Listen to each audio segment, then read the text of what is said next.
Bismillahirrahmanirrahim. Assalamualaikum warahmatullahi wabarakatuh. Waalaikumsalam warahmatullahi wabarakatuh. Selamat pagi ibu-ibu. Pagi. Apa kabar? Baik. Alhamdulillah. Jangan terlalu tegang ya ibu-ibu ya. Iya. Oke ibu-ibu, jadi kita hari ini adalah seperti biasa melakukan pertemuan rutin P2K2, yaitu kepanjangan dari pertemuan peningkatan kemampuan keluarga. Oke, jadi pada hari ini sebelum kita masuk materi, saya ingin bertanya kepada ibu-ibu sekalian, apakah ibu-ibu pernah mengalami masalah keuangan, yaitu seperti pengeluaran itu lebih besar daripada pendapatan? Pernah. Dan sering ya. Iya. Oke, sebelum kita masuk pada materi kita pada hari ini, kita nonton dulu sebuah cuplikan video dengan durasi 1 menit.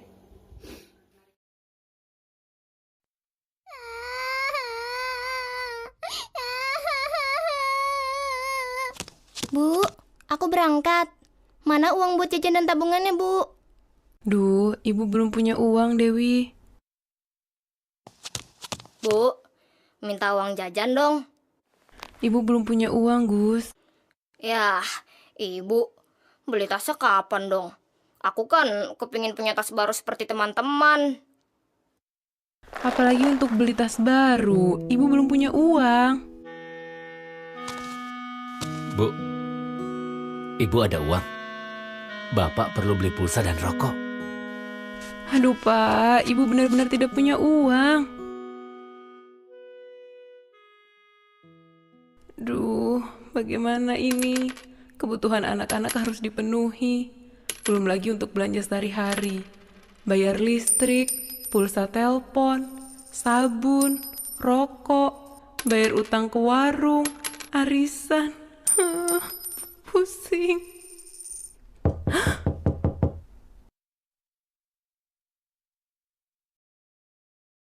Nonton video durasi 1 menit, yaitu Ibu Lili. Dia kebingungan dalam mengatur keuangannya karena anaknya minta uang jajan, bapaknya minta uang rokok dan minta uang pulsa, belum lagi susu. Dia nggak punya uang sama sekali. Itu seperti apa? Kenapa sampai seperti itu? Karena dia tidak pandai dalam mengatur atau mengolah keuangan dalam rumah atau dalam keluarga kita. Jadi hari ini kita belajar bagaimana cara mengatur keuangan dalam keluarga kita, terutama untuk ibu-ibu ya. Ibu, jadi kita ini sebagai ibu rumah tangga harus bisa mengatur namanya pengeluaran dan pendapatan, pemasukan ya. Jadi itu sudah tanggung jawab kita ibu-ibu. Bagaimana caranya? Kita harus mencatat di buku. Namanya catatan kas harian. Nah, jadi di situ kita harus tulis, misalnya bapak kan serabutan. Terus misalnya hari ini dia dapat uang 50.000. Terus hari ini kita misalnya belanja sayur dan jajan anak, ikan dan lain sebagainya, itu kita tulis semua. Misalnya pendapatan 50.000, nanti di situ ada kolom seperti begini ya.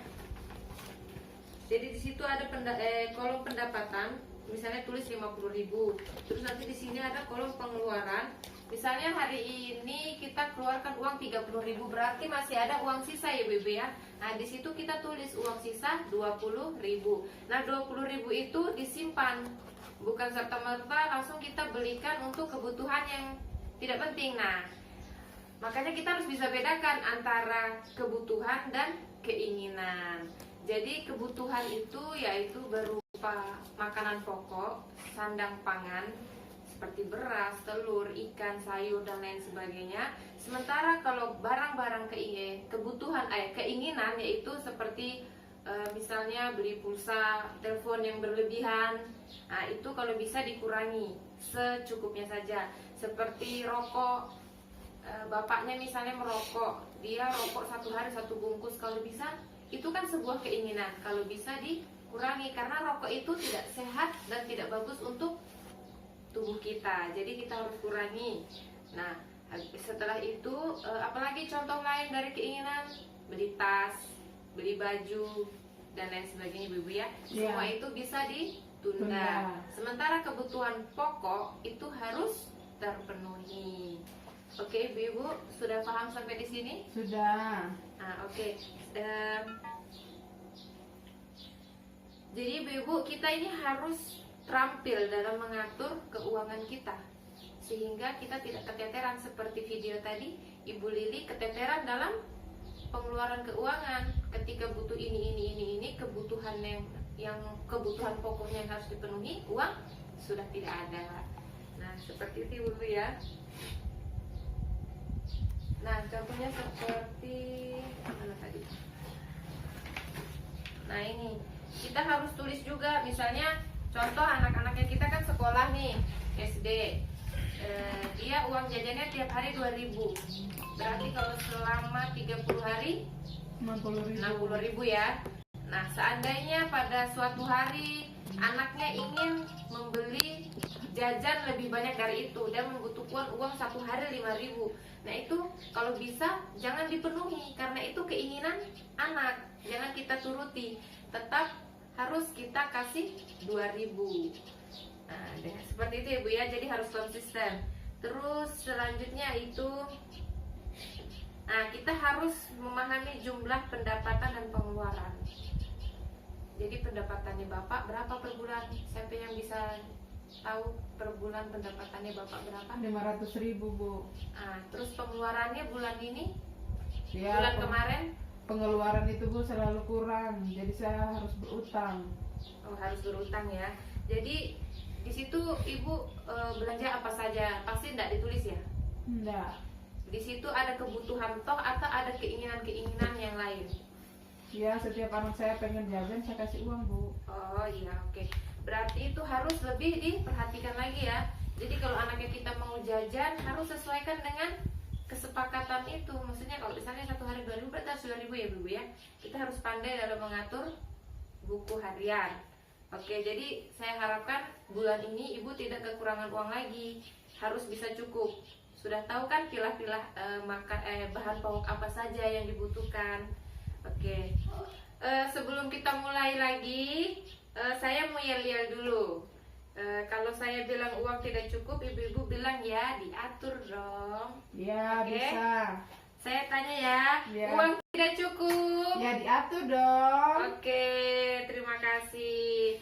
Nah, jadi selanjutnya yaitu mengendalikan anggaran. Jadi bagaimana cara mengendalikan anggaran? Kita harus memakai ada dua tips. Yang pertama yaitu catatan buku catatan pengeluaran harian. Terus yang kedua yaitu sistem amplop.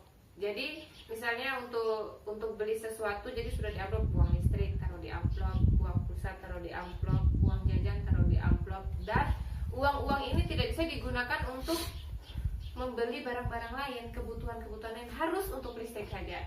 Jadi akan terpenuhi bulan ini. Oke ibu-ibu, paham Ya. semua? Paham. Sudah berapa menit? Sudah ya, penutupnya. Iya ya, sudah hampir 2 jam pertemuan kita pada hari ini. Jadi hari ini kita sudahi dulu. Kita lanjut di pertemuan berikutnya ibu-ibu ya.